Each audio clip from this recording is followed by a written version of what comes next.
Gente, bom dia, obrigado por estarem aqui. Acho que eu preciso admitir também que não foi muito fácil refletir sobre felicidade essa semana, diante de tudo que aconteceu, que está acontecendo ainda. Então, assim, ao longo dessa hora eu queria propor que a gente mantenha nas nossas mentes, até pelo perfil de todo mundo que está aqui, eu acho que a gente vai acabar formando uma corrente, né, e que a gente consiga enviar as nossas energias para os nossos irmãos, nossas irmãs no sul do Brasil, né, para as almas que se foram, para as famílias que permaneceram, né, e que a gente lembre dessas pessoas ao longo desse papo. Eu tô muito grato por poder falar de felicidade, é meio surreal, né? Ser convidado para falar de felicidade é um privilégio muito grande, porque eu acho que assim, é um sentimento que tem um potencial de transformar, de libertar. Eu acho que é uma discussão que cria um campo muito fértil para a gente poder trocar de forma rica, autêntica e positiva, e por sentir que de alguma forma eu tenho uma certa experiência com esse sentimento, por me considerar uma pessoa extremamente feliz, né? Embora, assim como todo mundo aqui na sala, também de vez em quando enfrente as minhas sombras, minhas frustrações, decepções, etc e tal, afinal somos todos humanos, né? Mas aí quando eu comecei a ir a fundo no tema, eu me vi meio perdido num mar de conexões e associações em relação ao tema, ilustrado nesse mind map que eu criei indo para o Fórum Econômico Mundial em Davos na semana passada, que é como eu gosto de começar a pensar sobre um assunto, né? Eu simplesmente coloco tudo que eu acho que tem alguma relação, direta ou indireta, com o assunto. E aí eu percebi que o desafio de tecer algum fio sintético e coerente para o nosso tempo juntos hoje seria realmente gigante. Então eu dei um passo para trás e comecei estudando a raiz da palavra, né? E é curioso, a palavra happiness, a parte hap da palavra vem do inglês antigo, que significa chance ou sorte, né? Então na sua origem, happiness foi associada com algo que alguns têm e outros não têm, e ficou meio que por isso. Ao longo do tempo isso foi mudando, até porque acho que o mundo seria muito injusto, né, se a felicidade fosse uma pura questão de sorte. E aí com o tempo a busca por felicidade, eventualmente o encontro dela, deixou claro que não é uma questão tão predestinada assim. Eu acho que essa reflexão inicial é válida, porque já nos empodera com a ideia de que se alguém quer ser feliz, né, basta correr atrás, está no alcance de todos. E a boa notícia é que isso já foi cientificamente provado, que de fato acontece. Quero compartilhar com vocês um trechinho. You make it. Let's see how your experience simulators are working. Let's just run a quick diagnostic before I proceed with the rest of the talk. Here's two different futures that I invite you to contemplate, and you can try to simulate them and tell me which one you think you might prefer. One of them is winning the lottery. This is about $314 million, and the other is becoming paraplegic. So just give it a moment of thought. You probably don't feel like you need a moment of thought. And interestingly, there are data on these two groups of people, data on how happy they are. And this is exactly what you expected, isn't it? But these aren't the data. I made these up. These are the data. You failed the pop quiz and you're hardly 5 minutes into the lecture. Because the fact is that a year after losing the use of their legs and a year after winning the lotto, lottery winners and paraplegics are equally happy with their lives. Now, don't feel too bad about failing the first pop quiz, because everybody fails all of the pop quizzes all of the time. The research that my laboratory has been doing, that economists and psychologists around the country have been doing, have revealed something really quite startling to us. Something we call the impact bias, which is the tendency for the simulator to work badly. For the simulator to make you believe that different outcomes are more different than in fact they really are. From field studies to laboratory studies, we see that winning or losing an election, gaining or losing a romantic partner, getting or not getting a promotion, passing or not passing a college test, on and on, have far less impact, less intensity, and much less duration than people expect them to have. muito interessante. Ele fala, próximo slide, nossos anseios e preocupações são de certa forma exagerados, porque temos dentro de nós a capacidade de produzir aquele commodity que estamos sempre procurando através de nossas experiências, que é a felicidade, né? Então, isso no campo da psicologia positiva, que é o nome dessa disciplina, é o que chamam da felicidade sintética. É uma felicidade que é quase como se fosse um mecanismo de defesa que está dentro de todos nós, ou seja, todos nós temos a capacidade inata de produzir essa felicidade. Ela nos liberta para viver sem medos, e ela nos empodera para seguir em frente diante de todas as adversidades que a gente for enfrentar, até se tornar paraplégico, né? E refletindo sobre essa questão, eu acho que tem até uma conotação, sei lá, pseudo-espiritual em torno disso, porque ela está ligada com a ideia de que tudo é exatamente do jeito que tem que ser, né? Sempre. Seja ganhar loteria, seja se tornar paraplégico. Portanto, eu acho que o convite é para aceitar a vida com seus altos e baixos, saber que a gente vai de alguma forma se adaptar e encontrar a nossa felicidade. E como dizia o Bruce Lee, em relação à fluidez, né? Be water, my friend, né? Seja que nem a água, meu amigo, né? E aí, falando em fluidez, e ainda pela ótica da psicologia positiva, tem esse psicólogo húngaro, demorou 6 anos para eu conseguir pronunciar o nome dele, mas é Mihaly Csikszentmihalyi. E ele descreve nesse livro Flow um estado mental que ele chama de flow, onde o ser humano está completamente engajado, envolvido e imerso em alguma atividade, quase de forma transcendental.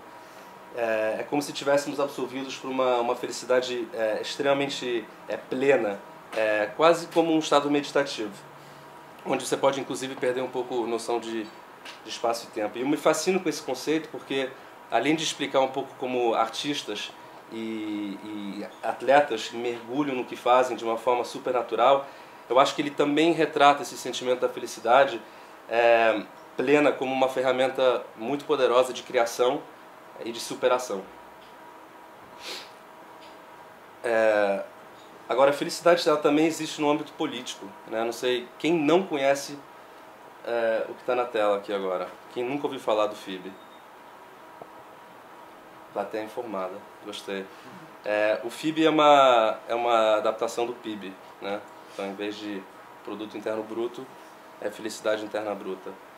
E acreditem se quiser, esse conceito ele surgiu há 40 anos atrás, no Reino do Butão, entre o Tibete e a Índia, em 72, pelo 4º rei dragão do Butão, que foi uma tentativa de avaliar a prosperidade de um país não apenas através de indícios econômicos, mas também através de métricas psicológicas e sociais. Então, inicialmente tinha a ver com a mensuração da saúde mental, física e espiritual do país, o equilíbrio do tempo, a vitalidade social e comunitária, a vitalidade cultural, a educação, padrões de vida elevados ou não, boa governança e uma vitalidade ecológica, né? E aí, em 2006 esse conceito foi evoluindo, e hoje o FIB ele mensura coisas como o nível de endividamento da população, o nível de trânsito na cidade ou no país, poluição sonora, índice de doenças, taxa de uso de antidepressivos, número de pacientes fazendo psicoterapia, recorrências de mudanças de emprego, discriminação, taxas de divórcio, crime, número de processos no país, liberdade individual, entre outros. E aqui o que eu acho interessante é que a gente está vendo um enquadramento político de um sentimento psicológico, né? Isso, ao mesmo tempo surpreendente, eu acho que é extremamente coerente, né? Porque a sensação que a gente tem no Brasil, convenhamos, é que todo mundo fala de um país que está prosperando, que está crescendo, que está bombando, mas quando a gente sai de casa e enfrenta a realidade, né, do cotidiano, não é bem assim, né? Então, o FIB ele desvenda ou ele revela uma ilusão de um progresso que, na verdade, é muitas vezes um retrocesso, né? E o FIB ele impõe um olhar mais criterioso e mais humano que acaba nos resguardando enquanto cidadãos, uma coisa que o PIB de fato não faz, né? Então isso é bem interessante. E aí, ainda falando sobre o FIB, tem um artista multimídia que é o Jonathan Harris, que conta histórias através de multimídia, né? Então ele faz pesquisa e aí de alguma forma ele traz à tona alguma questão, geralmente uma questão carregada de significado, polêmica, e ele usa a visualização de dados para representar isso de uma forma mais lúdica. E ele foi para o Butão e ele perguntou para os cidadãos do país, de 1 a 10, o quão felizes eles se sentiam. E aí se eles falavam 6, né, 6 de 10, ele dava 6 balões, em cada balão ele pedia para a pessoa colocar um sonho, um desejo, e aí todos esses cidadãos se reuniram em determinado momento e lançaram os balões para o cosmos, né? E o surpreendente é que é um país que tem muito pouco, mas que tem um nível de felicidade, um índice de felicidade surpreendentemente alto, né? Um povo essencialmente feliz. O Jonathan Harris também fez um trabalho alguns anos antes que se chama We Feel Fine, que ele criou um portal onde ele mensura as emoções humanas a cada 10 minutos através de um rastreamento constante semântico em blogs, em tweets, em posts, em artigos. E ele consegue retratar isso em real time, visualmente. Inclusive ele consegue fazer correlações para ver como é que grandes eventos, como uma eleição, como uma tragédia ou até como uma mudança climática pode impactar a emoção, né, o nível de felicidade de um determinado povo em qualquer lugar do mundo, a qualquer momento, né? Então é um experimento, assim, não dá para usar isso de forma conclusiva, mas eu achei bastante ousado, bastante audacioso, e a viagem assim pelo portal que ele criou é uma coisa bem bacana também. Na semana passada eu e o Fábio a gente assistiu um documentário chamado Happy, que é um documentário premiado. Ele é bem produzido, ele é bonito, ele conta a vida de vários personagens ao redor do mundo. E o que ele faz, ele desconstrói esse mito de que a felicidade é a consequência de riqueza, de conforto e de status. Ele mostra como a felicidade ela só se sustenta ao longo do tempo através de um senso de comunidade, ou seja, pertencer, sentir que você pertence a algo maior, novidades, então você está sempre curioso, conhecendo novas coisas, viajando, exercício físico, né, por todos os químicos que isso desencadeia no cérebro, e as relações, né, que cultivamos. Afinal das contas, nenhum homem é uma ilha, né, a gente precisa uns dos outros para sermos felizes. Não deu para baixar o vídeo porque ele é super difícil de baixar, na verdade você pode baixar pelo iTunes dos Estados Unidos, mas eu trouxe aqui, se você só clicar em cima aqui, ele vai diretamente para um trailer.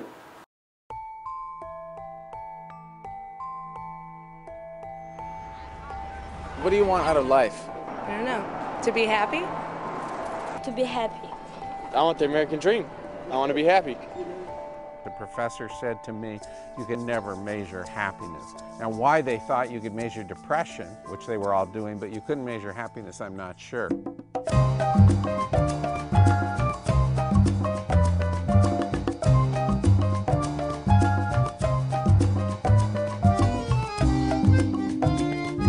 This is a paradise to me.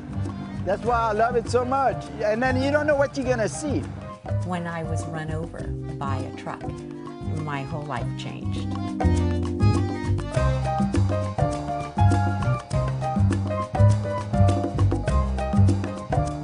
There is a great deal you can do on a regular basis to become happier.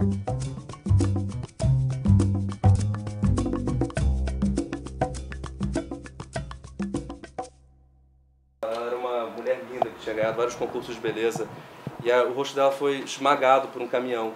Ela fez mais de 50 cirurgias, perdeu o marido, tudo se desconstruiu na vida dela e ela consegue, assim, com maior tranquilidade no mundo, dizer que ela é mais feliz hoje em função do que aconteceu com ela. Né? Que de novo volta àquela questão da felicidade sintética, né? Que a gente, por algum motivo, a gente simplesmente consegue enxergar ou aprende a enxergar as coisas boas que vêm com essas desgraças. Agora, só para fazer um pouco a ligação com a felicidade no meu trabalho na Mandala, na verdade é uma ligação intrínseca, né? A gente gosta de descrever o que a gente faz através desse desenho aqui. Então a gente tem o mundo do lucro, né, que por muitas décadas foi o que regeu exclusivamente a forma de se fazer negócios, né? E hoje a gente entende que lucrar em detrimento de alguém ou alguma coisa não é coerente e não garante a sustentabilidade do negócio, né? A gente não consegue imaginar que um negócio prospere a longo prazo se só os acionistas da empresa estão se dando bem e que o resto da sociedade está, de alguma forma, sendo comprometida pelo jeito que aquele comércio está sendo gerado. Então existe todo esse universo do propósito, do significado, que está ganhando cada vez mais força e relevância, né, e destaque. E a gente atua nesse círculo concêntrico, mágico, onde o propósito e o lucro, eles meio que conversam entre si, né, eles têm uma relação quase que de simbiose.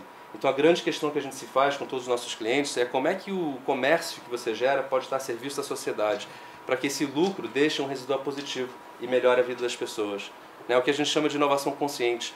É uma inovação que necessariamente melhora a vida das pessoas. E quando a gente fala melhorar a vida das pessoas, a gente está falando de coisas muito básicas, né? Um resgate de valores, eu acho que são muito comuns a todos nós, mas que por um motivo ou outro a gente negligenciou, a gente deixou de nutrir, a gente esqueceu, a gente ocultou, que são coisas como sermos mais felizes, sermos mais solidários, mais conscientes, mais informados, mais confiantes, mais empoderados, mais engajados nas nossas famílias, nas nossas comunidades.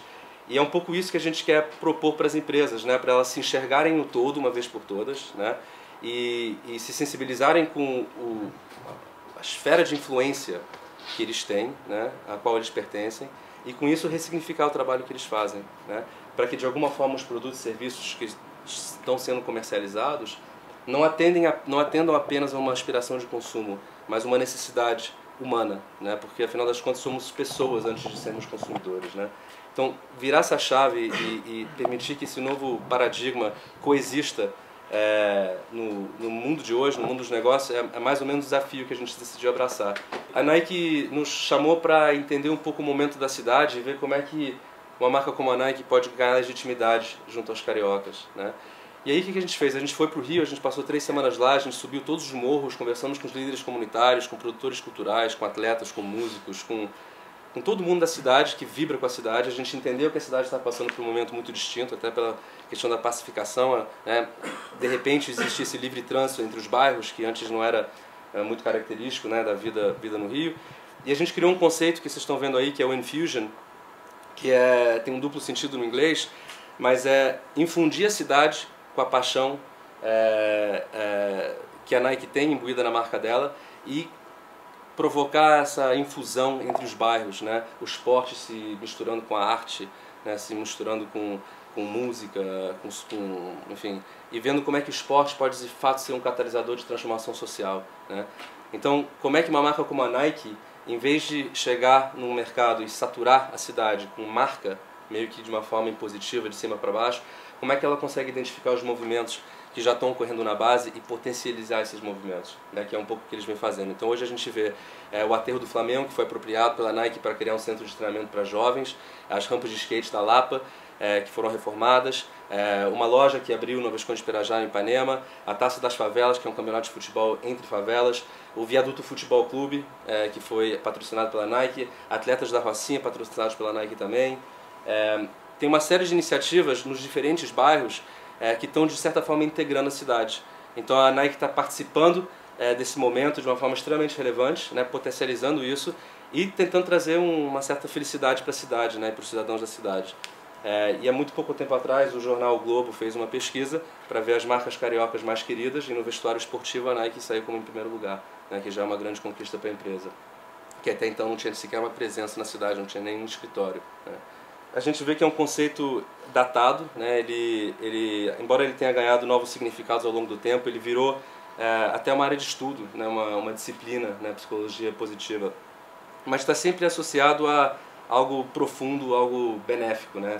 Ser feliz é bom, saber ser feliz é melhor ainda. E aí nessa última semana eu não tive como não me perguntar o que é felicidade para mim, né? Eu me sujeitei a esses diferentes estímulos, digamos assim, e com base no que vem ocorrendo também, eu tive um pouco dessa reflexão. E aí, diante de tantas coisas boas e tantas tragédias, eu cheguei à conclusão que poder vivenciar o bom e o ruim e refletir em torno do significado que cada uma dessas coisas carrega é essencialmente o que me deixa feliz. É a oportunidade de despertar para essas coisas, né? E, portanto, eu cheguei numa frase que compartilho humildemente com vocês, não de uma forma impositiva, mas talvez como mais um estímulo à reflexão sobre o tema, que a felicidade é ser conscientemente grato por simplesmente ser, né? Enfim, não dá muito para explicar, é vago, mas de certa forma isso conseguiu encapsular o sentimento que eu tenho em relação a esse conceito. Então, seja um fracasso, uma decepção, uma tragédia, eu me sinto feliz por estar vivenciando aquilo, né? E de poder ter a consciência de refletir sobre aquilo, o que aquilo significa. Para mim isso é viver, né? Isso para mim é viver em plenitude. Eu queria agora colocar um trechinho de um sujeito chamado Marcelo Gleiser. Esse trechinho é um trailer de uma produção cinematográfica que vai ser lançada em maio, chamado Eu Maior, que é de uns amigos meus, que é um filme sobre autoconhecimento e felicidade. Queria deixar só esse trechinho como mais uma provocação, aí fazer umas perguntinhas e aí encerrar nosso papo para que a gente possa, de fato, trocar. Tá?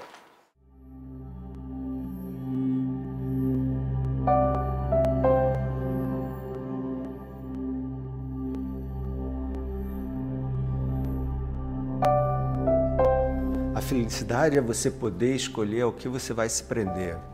Na verdade, para mim, felicidade e liberdade são duas coisas que andam de mãos juntas. E para mim, a liberdade é você ser livre, é você poder escolher ao que você pode se prender. Quer dizer, essa possibilidade da escolha é muito grande. E uma pessoa que tem essa possibilidade de escolher ao que vai se prender, ou seja, quais são os compromissos profissionais, emocionais que você vai assumir, é uma pessoa livre e, portanto, feliz. Eu estou muito interessado hoje em dia na questão do conhecimento, quanto a gente pode conhecer sobre o mundo. Então, uma maneira de você representar isso, né, metaforicamente, é você pensar que tudo que a gente conhece está numa ilha. E essa ilha é cercada pelo desconhecido. Tá? E à medida em que o conhecimento vai avançando, né, a gente vai desenvolvendo novos instrumentos, novas teorias e tal, essa ilha vai crescendo. Mas à medida em que ela cresce também a margem que ela faz, né, a fronteira, vamos dizer assim, que ela faz com o desconhecido. Ou seja, quanto mais a gente conhece sobre as coisas, mais a gente desconhece também, mais perguntas surgem, né? E essa questão está ligada profundamente com a questão de quanto a gente pode conhecer do mundo. Porque o ponto é que esse oceano do desconhecido, vamos dizer assim, ele em princípio é infinito. Ou seja, a gente, mesmo que o conhecimento humano aumente com o tempo, a gente nunca vai poder conhecer tudo sobre o mundo. Então a nossa visão de mundo é necessariamente incompleta. Então a gente tem que viver com essa sabedoria, que a gente nunca vai poder ter uma visão completa do mundo, o que não nos torna menos humanos, na verdade nos torna mais humanos e menos deuses. Eu queria convidar Valdemar Falcão e Marcelo Gleiser para vir ao palco.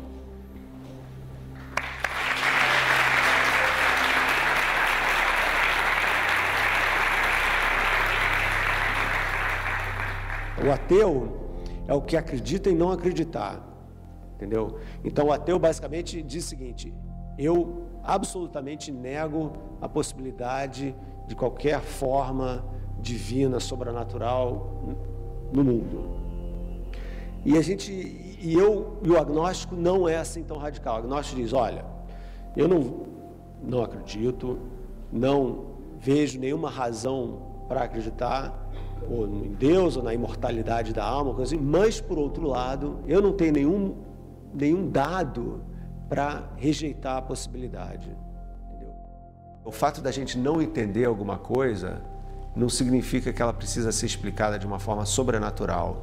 A ciência vive da dúvida e a gente não precisa entender tudo, a gente não precisa ter resposta para tudo para se ter uma vida feliz, para ter uma vida completa, né? Essa ideia de que tudo precisa ser explicado para você se sentir em paz, para mim não faz o menor sentido, né? Então eu prefiro viver com a dúvida do que ser enganado por uma ilusão. A postura mais correta de um cientista é você dizer o seguinte: empiricamente a gente não pode provar a existência de Deus, mas a gente não pode também não provar a existência de Deus. Então, por esse motivo, eu fico na minha, respeito direto, né, as pessoas que têm a fé deles e tal, e vivo feliz com isso, sabe? Quer dizer, não tem o menor problema. Esse preconceito do cientista como uma pessoa fria, distante, calculista e tal, é totalmente errado, né? Os cientistas são tão apaixonados e apaixonantes quanto qualquer outra pessoa, quanto um filósofo, um poeta, e eles estão escrevendo a poesia deles lá através das equações matemáticas, porque eles, de uma certa forma, estão reverenciando a natureza. Então, à medida que você vê isso, você vê a ciência com uma espiritualidade que a maioria das pessoas acha que ela não tem, e que, na verdade, tem. Nós, pelo menos a maioria dos cientistas que eu conheço, são pessoas profundamente espirituais, apesar de usar a razão para descrever o mundo. Você entender por que um arco-íris é formado não tira a beleza do arco-íris, acrescenta a beleza do arco-íris.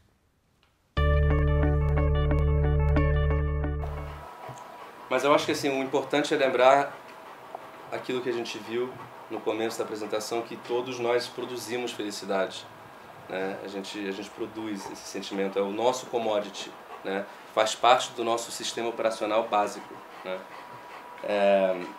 Querendo ou não. Então, assim, meu convite é para que simplesmente sejam felizes e, na medida do possível, é claro, convidem seus irmãos, suas irmãs a serem felizes também. Agora, é engraçado que no ano passado eu terminei todas as minhas apresentações, palestras, com um vídeo, e eu falava nesses vídeos, até alguns que já estiveram lembram disso, eu falava que, independente do assunto da palestra, podia estar falando sobre política, economia, cinema, cultura, eu falava que esse vídeo trazia um sentimento de felicidade, que era justamente o que eu queria deixar com a plateia. Então, como hoje o assunto é felicidade, eu não podia fazer diferente. Então, não sei se é pela letra, pela melodia ou pelo intercâmbio cultural representado nesse vídeo, de certa forma ele representa a essência da felicidade que eu sinto agora estando com vocês e que eu espero que, no maior ou menor grau, vocês levem com vocês para onde vocês forem depois daqui.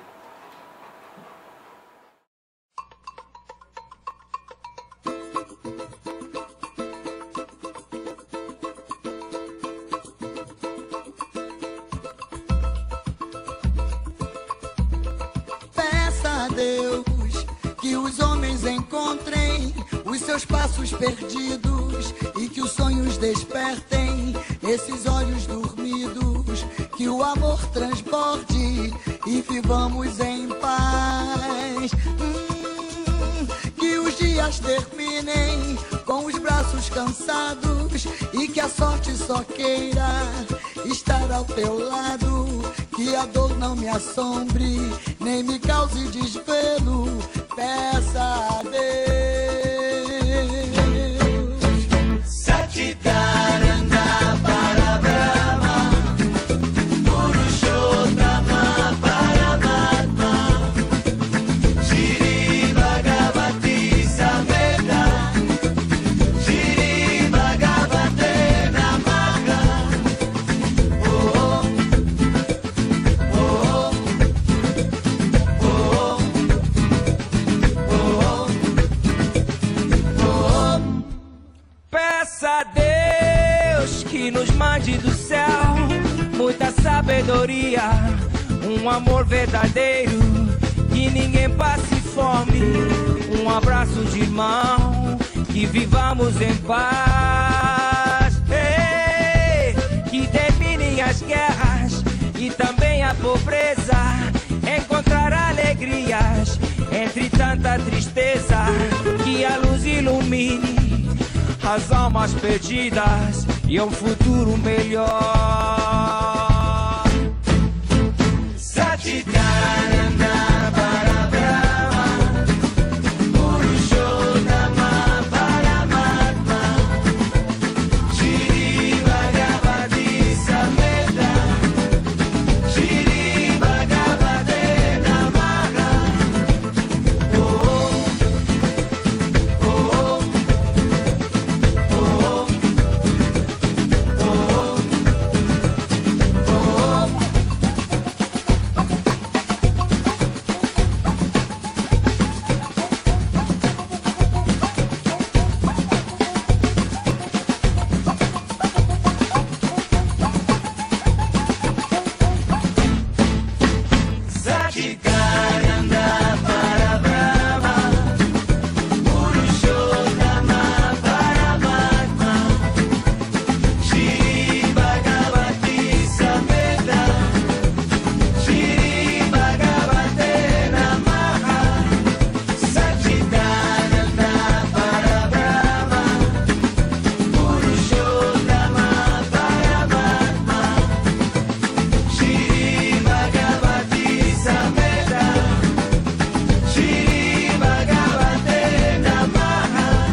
felicidade te fez pensar na mandala e construir ela do jeito que ela é?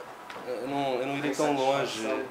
Insatisfação, eu fiquei... Não, foi mais um sentimento de perplexidade, né? Porque eu cheguei no Brasil 9 anos atrás, né? Eu sou nascido e criado fora.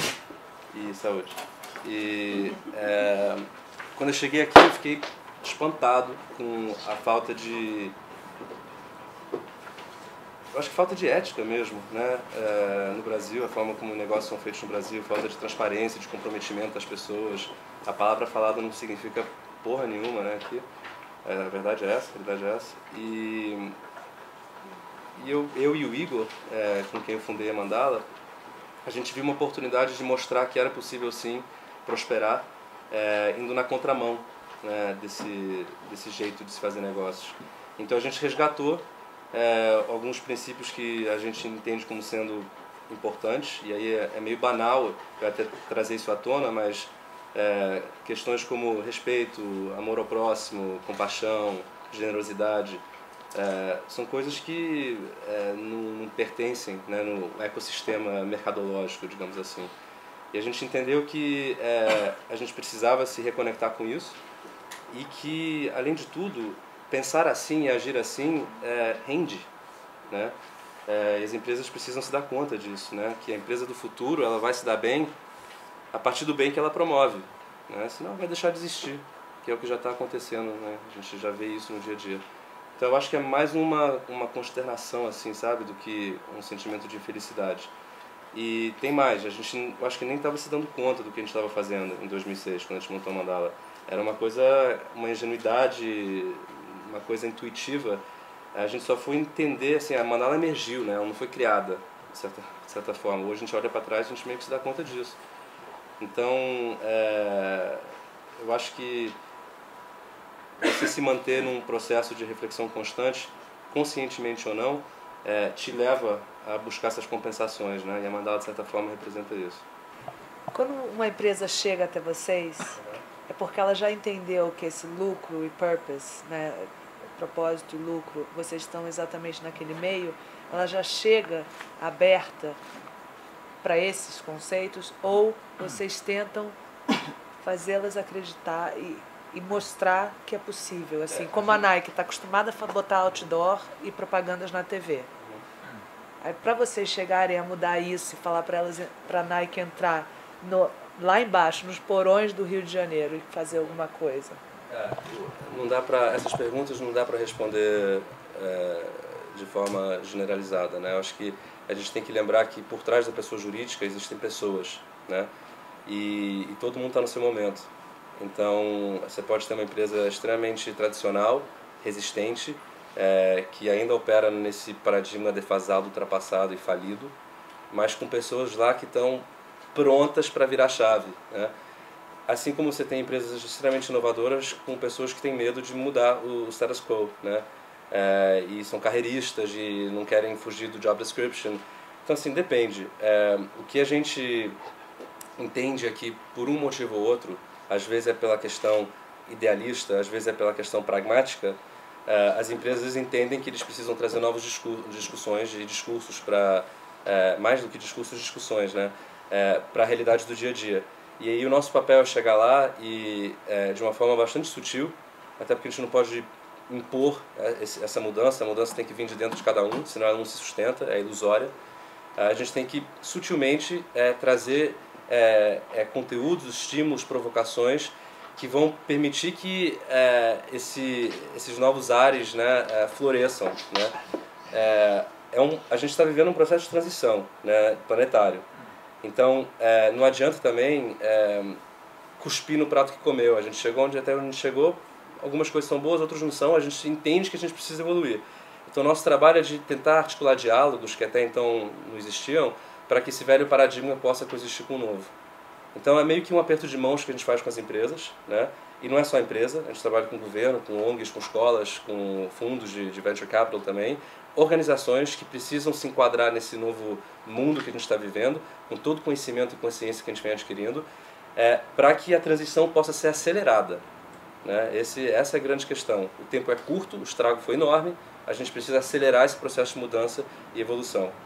Então, cabe de todos nós da Mandala de chegar num cliente e sentir, né, qual é o momento daquela pessoa ou daquelas pessoas e qual a melhor forma de fazer com que tenham coragem, visão, audácia e sentimento para tomar as decisões corajosas que precisam ser tomadas para largar o velho e abraçar o novo, né? Então, não tem bala de prata, não tem um manual de como se fazer isso. Tem que sentir as energias das pessoas quando você chega numa reunião, né? Desde o ambiente do espaço até o toque físico da pessoa, o jeito que ela te abraça, o olho no olho, a forma como ela reage à presença de seus superiores também. Tudo isso te dá indícios do momento que essa pessoa está vivendo e como é que você consegue criar um diálogo, como é que você consegue fazer com que ela se enxergue em você e vice-versa. Porque se não tiver isso, você não consegue dialogar.